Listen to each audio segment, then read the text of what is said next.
मटर पनीर बनाচ্ছি। এই যে মটর পনির, মশলার মধ্যে আদা, কাঁচা লঙ্কা, পোস্ত, কাজু,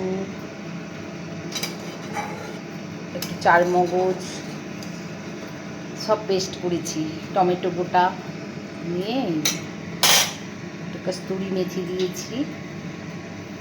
এবার পনিরটা দিয়ে দেবো। পনিরটা ভেজে রেখেছিলাম, একটু মিষ্টি দিয়েছি। এইভাবে মটর পনির বানাবো।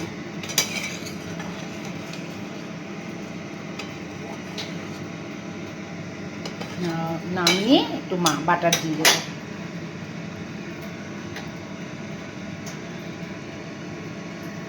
একটু তেল ছাড়বে আস্তে আস্তে।